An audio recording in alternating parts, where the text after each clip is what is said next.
Hello, fellow walkers, peripatetics, the walking philosophers. Today, on our contemplative walk, I'm going to be talking about how to apply some Buddhist principles to the Western mind, especially if you're not a Buddhist, and especially if you don't believe in all of the Buddhist principles. It could still be very helpful, because we can certainly learn very much from Buddhism, but Buddhism can learn very much from Western science. And cultures, as you know, are either collectivist or individualist.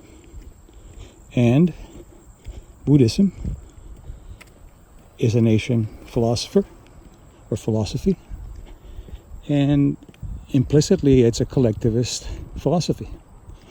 So what I'll be talking about is the immeasurables, two of the four immeasurables, loving kindness and compassion, and then applying them to the individualist Western mind. Because our brains are culturally responding to how we learn to perceive the environment, and so does the immune system. So it works better to use Western culture to deal with Eastern principles. Also, it's very important, as I will explain, agency. Your decision to help others, but first to help yourself so you can be able to continue to help others. And one of the problems that I see with the immeasurables is that these are wishes for all sentient beings, and some Buddhists actually discourage you from including yourself, that you're here to serve. I think that's very noble, but it's not as healthy as including yourself. And you can see that many of the Tibetan monks and other Eastern monks don't keep very good health, and they look older than their age. And this could be because of that disregard for the body, and that's fine for them, it's commendable, but not for me. I want to be healthy, and I want to be around for a long time with great health.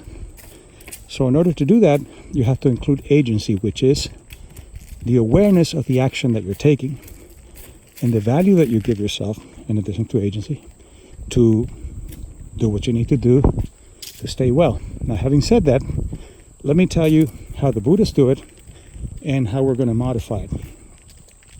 In the first immeasurable, they're always done in deep meditation, is the loving kindness is what you do is you wish all sentient beings, all living beings, without exception, that they find their happiness. And you also wish that they find the causes of their happiness.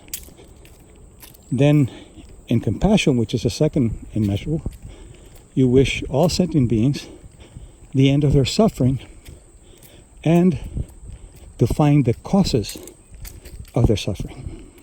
Also very nice. Now we're going to do it with what I think would be for the Western mind, including agency.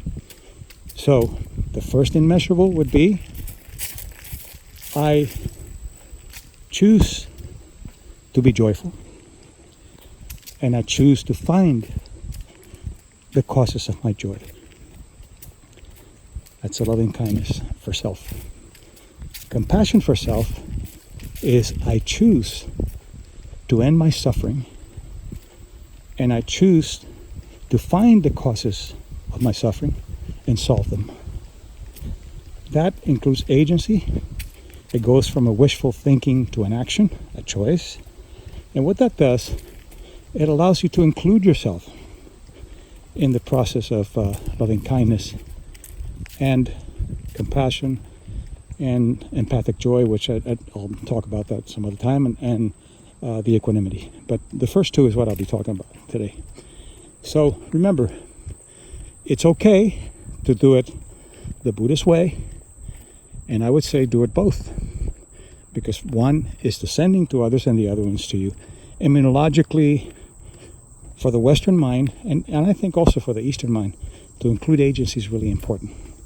To include self, just as important as everyone else, because we're not different. So practice it by doing the meditation, including agency, including yourself, including not the wish, but the action of choosing to find your happiness, actually your joy. You can say happiness, but I think joy is better because joy in biocognition is internal and happiness is external. And Buddhism is the same because it's in the translation, so there's not a mistake that they're making. So I would say then, I choose to be joyful, and I choose to find the causes of my joy, as well as in the compassion. I choose the end of my suffering, and I choose to find the causes of my suffering and solve them. So as you do these meditations, what you'll find is that really the cause of your joy is your stillness. You can be in the middle of a storm in your stillness and you'll be joyful. And the cause of your suffering is your disturbing thoughts, what I call the swamp of disturbing thoughts. And in another walk, I'll talk about the swamp of disturbing thoughts and how to come out. But for now, practice loving kindness with a Western mind and compassion with a Western mind. And give yourself the value that you are worthy of, not because you deserve it, but because it's your nature. And then you can begin to help others with good health and for a long time.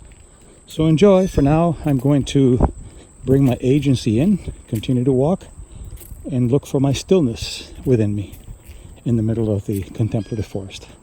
Enjoy and be well.